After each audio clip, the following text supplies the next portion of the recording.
ಅಧಿಕಾರಿಗಳೆಲ್ಲ ಹೆಂಗಸೂತರ ಕೈ ಬಳೆ ಹಾಕೊಂಡ್ಬಿಟ್ಟಿದ್ದಾರೆ. ಸತ್ತವ್ರಿಗೆ ಮಾತ್ರ ತೋಡಬೇಕು ಅಂತಾರೆ. ನಾವು ಜೀವ ಬೇರ್ಸ ಇದ್ದಂಗೆ ಗುಂಡಿ ತೊಡ್ಕೊಂಡಿದ್ದೀವಿ. ಒಳ್ಳೆ ಜೊತೆ ಸೀರೆ ಉಟ್ಕೊಂಡ್ಬಿಟ್ಟು ಹೂವನ್ನ ಹಾಕೊಂಡ್ಬಿಡ್ರಿ.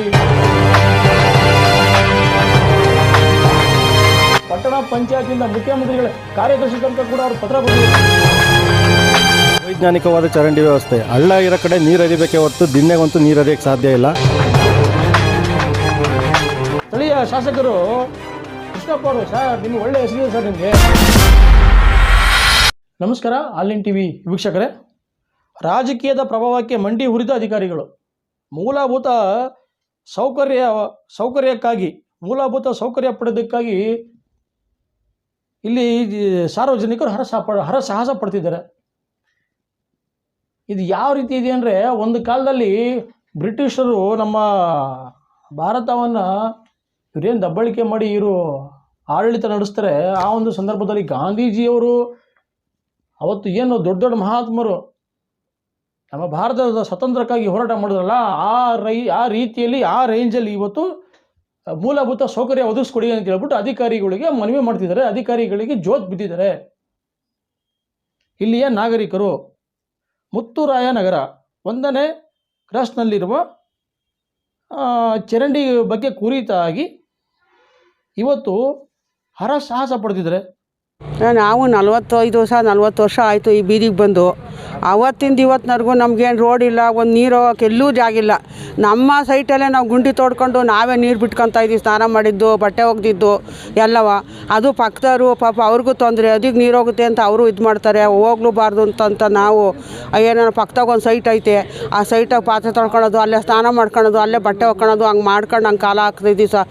ನಮಗಂತೂ ತುಂಬ ತೊಂದರೆ. ದಕ್ಷಿಣಕ್ಕೆ ಗುಂಡಿ ತೋಡ್ಕೊಂಡಿದ್ದೀವಿ. ದಕ್ಷಿಣಕ್ಕೆ ಲೆಕ್ಕವಾಗಿ ಗುಂಡಿ ತೋಡಬಾರ್ದು ಅಂತಾರೆ. ಸತ್ತವ್ರಿಗೆ ಮಾತ್ರ ತೋಡಬೇಕು ಅಂತಾರೆ. ನಾವು ಜೀವ ಬೇರ್ಸ ಇದ್ದಂಗೆ ಗುಂಡಿ ತೊಡ್ಕೊಂಡಿದ್ದೀವಿ ದಕ್ಷಿಣ ದಿಕ್ಕಿಗೆ ನಾವು. ಆದರೆ ಅಧಿಕಾರಿಗಳು ಬರ್ತಾರೆ ಹೋಗ್ತಾರೆ. ಸಮಸ್ಯೆ ಎಲ್ಲರಿಗೂ ಗೊತ್ತಿದೆ ಏನು ಅಂತೇಳಿ. ನೋಡಿ, ಪ್ರಥಮವಾಗಿ ಇವ್ರು ಏನು ಮಾಡ್ತಾರೆ ಅಂದರೆ, ಪತ್ರ ಬರೀತಾರೆ. ಪಟ್ಟಣ ಪಂಚಾಯತಿಗೆ ಒಂದು ಪತ್ರ ಬರೀತಾರೆ. ಅದಾದ ನಂತರ ತಹಸೀಲ್ದಾರಿಗೆ ಬರ್ತಾರೆ. ಜಿಲ್ಲಾ ನಗರಾಭಿವೃದ್ಧಿ ಕೋಶ ಅವ್ರಿಗೆ ಬರೀತಾರೆ.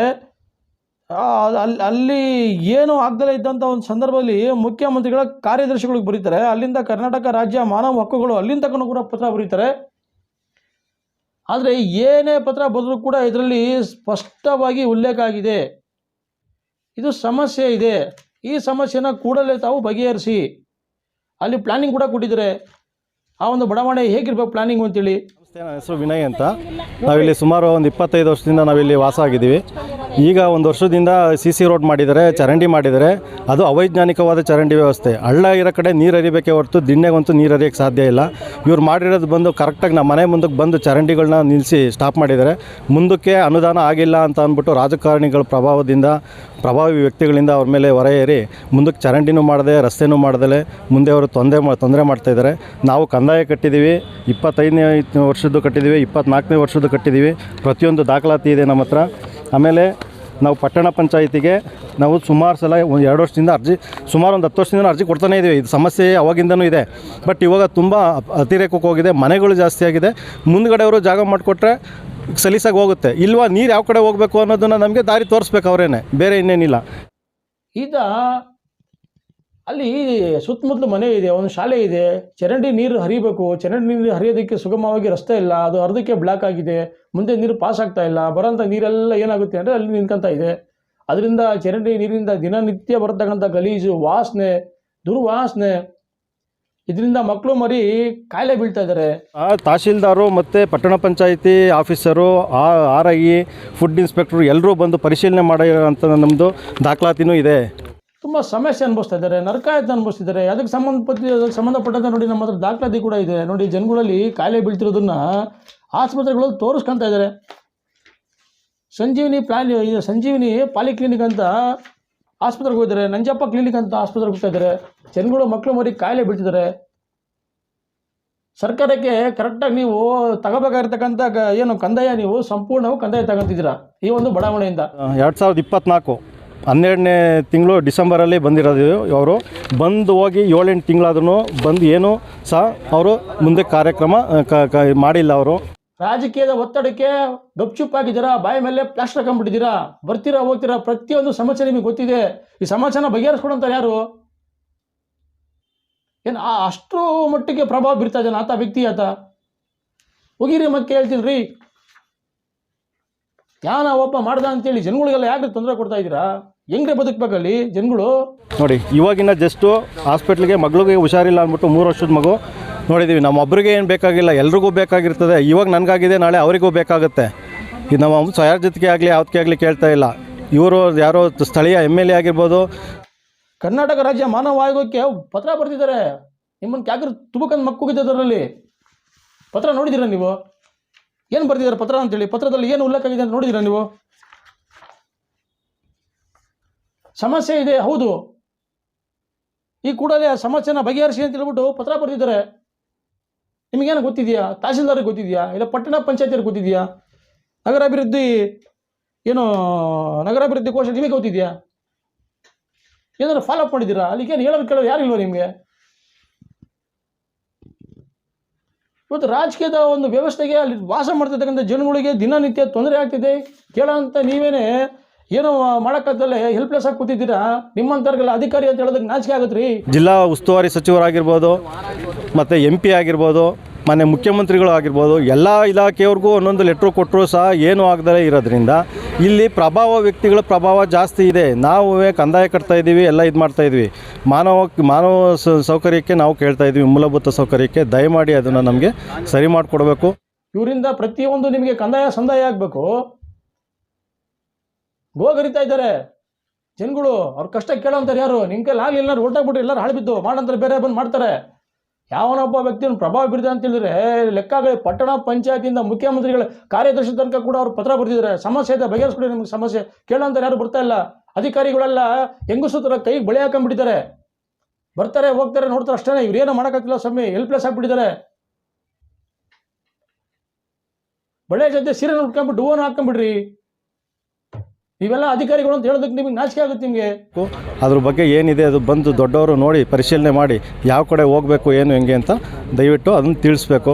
ಮೇಲೆ ಮುಖ್ಯಾಧಿಕಾರಿಗಳಿಗೆ ಎಷ್ಟೇ ಕೊಟ್ಟರು ಅವರು ಊಟ ಮಾಡಿ ಮಲಗಿಬಿಟ್ಟಿದ್ದಾರೆ ಅನಿಸುತ್ತೆ. ಇಲ್ಲಿ ತಹಸೀಲ್ದಾರ್ ಆಗಿರ್ಬೋದು, ಪಟ್ಟಣ ಪಂಚಾಯಿತಿ ಅಧಿಕಾರಿಗಳಾಗಿರ್ಬೋದು, ಯಾರೂ ಗಮನ ಕೊಡ್ತಾ ಇಲ್ಲ. ಇಲ್ಲಿ ಬಂದು ನೀರು ಎತ್ಕೊಂಡು ಹೋಗ್ತೀವಿ, ಆಯಿತು ಹೋಗಲಿ ಅಂತ ಹೇಳಿ ಬರ್ತಾರೆ, ಸಮಾಧಾನ ಮಾಡ್ತಾರೆ, ಹೋಗ್ತಾರೆ. ಅವೆಲ್ಲ ಊಟ ಮಾಡಿ ಮಲಗಿರೋರು ಒಬ್ಬರನ್ನು ನಾವಿಲ್ಲಿ ನೋಡೇ ಇಲ್ಲ.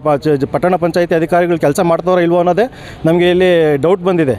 ಅವ್ರು ಇಲ್ಲವೇ ಇಲ್ಲ ಅಂತ ಅನಿಸ್ತದೆ. ದಯಮಾಡಿ ಇದ್ರ ಬಗ್ಗೆ ಇವರು ಯಾರು ಹೈಯರ್ ಅಥಾರಿಟಿ ಇರೋರು ನೋಡಿದ್ರೆ ದಯಮಾಡಿ ನಮಗೆ ಇದನ್ನ ಪ್ರಾಬ್ಲಮ್ನ ಸಾಲ್ವ್ ಮಾಡಿಕೊಡ್ಬೇಕು ಅಂತ ನಾವು ಬೇಡ್ಕೊತೀವಿ. ನೀವೇನು ಕಂದಾಯ ಪಡಿತಾ ಇಲ್ವಾ ಅವರಿಂದ? ಅವರ ಕಂದಾಯ ನಿಮ್ಮ ಇಲಾಖೆಗೆ ಸಂದಾಯ ಆಗ್ತಾ ಇಲ್ವಾ? ಮತ್ತೀಗ ಅವರಿಗೆ ಮೂಲಭೂತ ಸಮಸ್ಯೆಗಳನ್ನ ಬಗೆಹರಿಸಂತಾರೆ ಯಾರು? ಪರಿಹಾರನ ಹುಡುಕೊಡೋಂತಾರೆ ಯಾರು? ಹೋಗಿ ಅಲ್ಲೆಲ್ಲ ಪೂರ್ತಿ ನೋಡಿ. ಅವ್ರು ಹೇಳ್ತಿರೋದು ಅಕ್ಷರಾಸ ಒಂದೊಂದು ಕೂಡ ಸತ್ಯ ಇದೆ.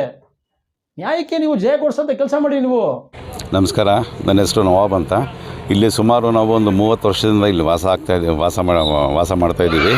ಇಲ್ಲಿ ನಮಗೆ ಮೂಲ ಸೌಕರ್ಯ ಅನ್ನೋದೇ ಹೆಸರೇ ಇಲ್ಲ. ಇಲ್ಲಿ ಯಾರು ಬಂದರೂ ಇದುವರೆಗೂ ನಾವು ಕಣ್ಣಿಗೆ ಸುಮಾರು ಒಂದು 6 ಕೌನ್ಸಿಲರ್ಗಳು ಚೇಂಜ್ ಆದರು. ಚೀಫ್ ಆಫೀಸರ್ಗಳಂತೂ ಎಷ್ಟಾಗಿದ್ದಾರೆ ಅಂತ ಅದು ಗೊತ್ತಿಲ್ಲ ನಮಗೆ.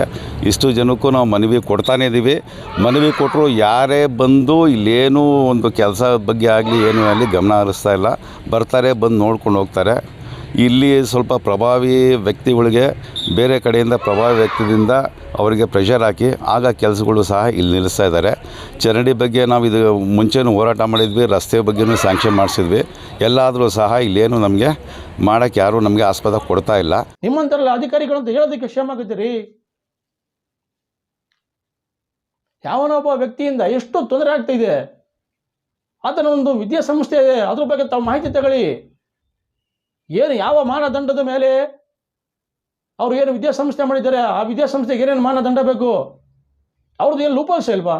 ಯಾವನ ಒಬ್ಬ ವ್ಯಕ್ತಿ ರಾಜಕಾರಣಿಗಳ ಪ್ರಭಾವ ಬೀರ್ತಾನೆ ಅಂತ ಹೇಳಿದ್ರೆ, ಸ್ಥಳೀಯ ಶಾಸಕರು ಕೃಷ್ಣಪ್ಪ ಅವರು, ಸರ್ ನಿಮಗೆ ಒಳ್ಳೆ ಹೆಸರಿದೆ, ಸರ್ ನಿಮಗೆ ಒಳ್ಳೆ ಹೆಸರಿದೆ, ಒಳ್ಳೆ ಉತ್ತಮವಾದಂಥ ರಾಜಕಾರಣಿ, ನೀವು ನಿಮ್ಮದೇ ಇದು ಕ್ಷೇತ್ರ, ಇದು ತುರುವೇಕೆರೆ ಏನು ಸಿಟಿ, ಹಾರ್ಟ್ ಆಫ್ ಸಿಟಿಲಿ ಇರ್ತಕ್ಕಂಥ ಸಮಸ್ಯೆ ಇದು. ಏನು ಮಾಡ್ತಿದ್ದೀರಾ ಸರ್ ಕೃಷ್ಣಪ್ಪ ಅವರು?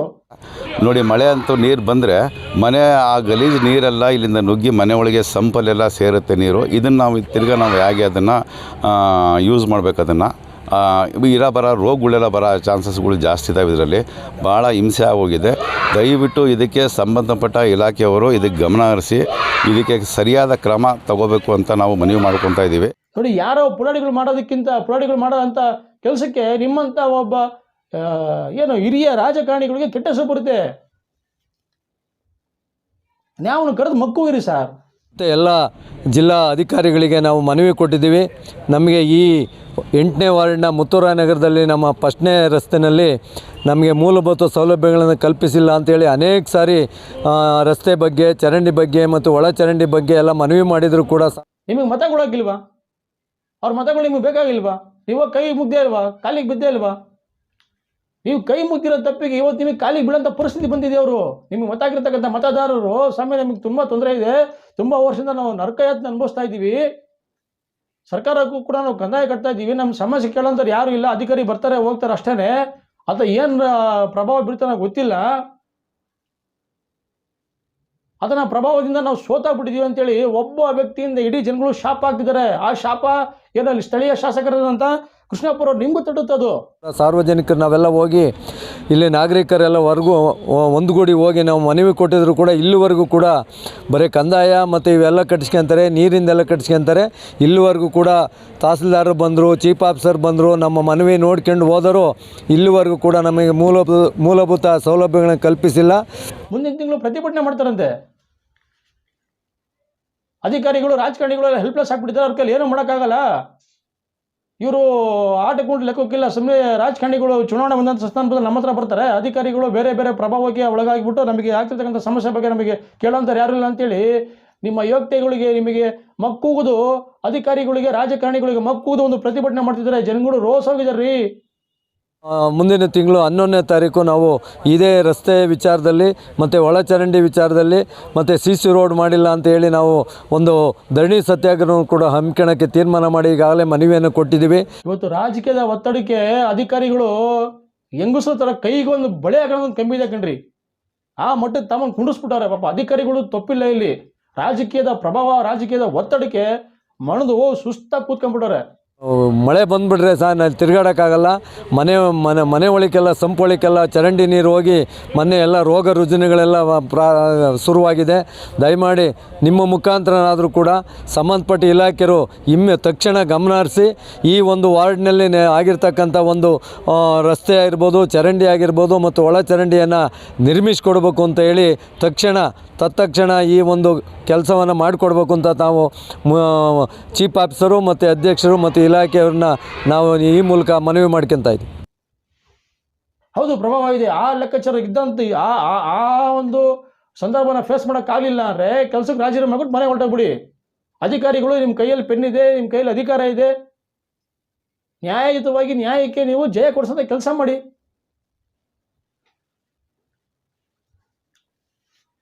ಅವ್ರು ಮಾತಾಡ್ತಾರೆ ನೋಡಿ, ಅವ್ರ ಮಾತಲ್ಲಿ ಎಷ್ಟು ನೋವಿದೆ, ಎಷ್ಟು ದುಃಖ ಇದೆ ಅಂತೇಳಿ. ಎಲ್ಲಿಂದ ಎಲ್ಲಿಗೆ ಪತ್ರ ಬರೆದವ್ರೆ. ಪಂಚಾಯತಿಯಿಂದ CM ಕಾರ್ಯದರ್ಶಿ ತನಕ ಕೂಡ ಪತ್ರ ಬರೆದಿದ್ದಾರೆ. ಅಂದರೆ ನೀವು ಅಧಿಕಾರಿಗಳು ನೀವೇನೋ ಮಾಡೋಕ್ಕತ್ತಿಲ್ಲ, ನೀವು ಹೆಲ್ಪ್ಲೆಸ್. ನೀವು ಮುಂದಕ್ಕೆ ಬೇರೆ ಹತ್ರ ಹೇಳ್ಬೇಕಾಗುತ್ತೆ. ಲಂಗ, ದವಣಿ, ಜಾಕೆಟ್ ಇವೆಲ್ಲ ಹೇಳ್ಬೇಕಾಗುತ್ತೆ. ನ್ಯಾಯಕ್ಕಾಗಿ ಹೋರಾಟ ಮಾಡ್ತಿದ್ದಾರೆ. ಈ ಒಂದು ವರದಿ ಬಂದ ಕೂಡಲೇ ಸಂಬಂಧಪಟ್ಟಂಥ ಅಧಿಕಾರಿಗಳು ಅಲ್ಲಿ ಹೋಗ್ಬಿಟ್ಟು ಸಮಸ್ಯೆನ ಬಗೆಹರಿಸಿ, ತಹಸೀಲ್ದಾರ್ ಆಗಿರ್ಬೋದು, ಪಟ್ಟಣ ಪಂಚಾಯತಿ ಇರ್ಬೋದು, ಮತ್ತು ಬೇರೆ ಬೇರೆ ಅಧಿಕಾರಿ ನೀವು ಯಾರೇ ಬರಲಿ, ಯಾರೇ ಇರಲಿ, ಹೋಗ್ಬಿಟ್ಟು ಜನಗಳು ಸಮಸ್ಯೆ ಫಸ್ಟು ಅದನ್ನು ಬಗೆಹರಿಸಿ. ಇಲ್ಲ, ಇದು ಸ್ಟೇಟ್ ಇಶ್ಯೂ ಆಗುತ್ತೆ. ಇದು ಮುಂದಕ್ಕೆ ನೋಡೋಣ. ಅಲ್ಲಿರ್ತಕ್ಕಂಥ ಅಧಿಕಾರಿಗಳು ಅವ್ರ ಮೇಲೆ ಈಗಲೂ ಕೂಡ ನಂಬಿಕೆ ಇದೆ. ಯಾವುದೇ ಥರದ್ದು ಇನ್ನು ಮುಂದಕ್ಕೆ ಯಾವುದೇ ಥರ ರಾಜಕೀಯ ಮಣಿಯದೆ, ಯಾರೋ ಒಬ್ಬ ಪ್ರಭಾವಿ ಮಾಡ್ತಿರ್ತಕ್ಕಂಥ ಅಧಿಕಾರದ ಪ್ರಭಾವಕ್ಕೆ ತಲೆ ಕೊಡ್ದಲೆ ಅಲ್ಲಿರ್ತಕ್ಕಂಥ ಅನ್ಯಾಯಕ್ಕೆ ಒಳಗಾಗಿರ್ತಕ್ಕಂಥ ಸಾರ್ವಜನಿಕರಿಗೆ ಏನು ಅವ್ರಿಗೆ ಒಂದು ನ್ಯಾಯ ಕೊಡಿಸ್ತಾರೆ ಅಂತೇಳಿ ಭರವಸೆ ಇದೆ. ಆ ಭರವಸೆನ ಅಧಿಕಾರಿಗಳು ಉಳಿಸ್ಕೊಂತಾರೋ, ಅದಕ್ಕೆ ಧಿಕ್ಕರಿಸ್ತಾರೋ, ಇನ್ನು ನ್ಯಾಯಕ್ಕೆ ಜಯ ಕೊಡಿಸ್ತಾರೋ, ಅನ್ಯಾಯಕ್ಕೆ ಅವರು ಜೈ ಅಂತಾರೋ, ಎಲ್ಲದಕ್ಕೂ ಕೂಡ ಕಾಯ್ದು ನೋಡೋಣ. ಈ ಒಂದು ವಿಚಾರಕ್ಕೆ ಸಂಬಂಧಿಸಿದಂತೆ ಶಾಸಕರಾದಂಥ ಕೃಷ್ಣಪ್ಪರವರು ಅವ್ರು ಯಾವ ರೀತಿ ಕ್ರಮ ತಗೊಂತಾರೆ ಅನ್ನೋದನ್ನ ಅದು ಕೂಡ ನೋಡೋಣಂತೆ. ಇರ್ಕಲ್ಲಿ ಏನೋ ಮುಂದಕ್ಕೆ ಮಾಡೋಕ್ಕಾಗಲಿಲ್ಲ ಅಂದರೆ ಬೇರೆ ಥರ ಏನೋ ನ್ಯಾಯಯುತವಾಗಿ ಅವ್ರ ಜೊತೆ ನಾವು ಆನ್ಲೈನ್ ಟಿವಿ ಪ್ರಾಮಾಣಿಕವಾಗಿರ್ತೀವಿ. ಅವ್ರಿಗೆ ಸಹಾಯ ಆಗೋ ರೀತಿಯಲ್ಲಿ ಬೇರೆ ಬೇರೆ ಕಾನೂನು ರೀತಿಯಾಗಿ ಯಾವ ರೀತಿ ಹೋರಾಟ ಮಾಡ್ಬೋದು ನಾವು ಕೂಡ ಯೋಚನೆ ಮಾಡ್ತೀವಿ. ಆನ್ಲೈನ್ ಟಿವಿ ಇದು ನೈಜ ವರದಿಗಳ ಭಂಡಾರ. ನಮಸ್ಕಾರ.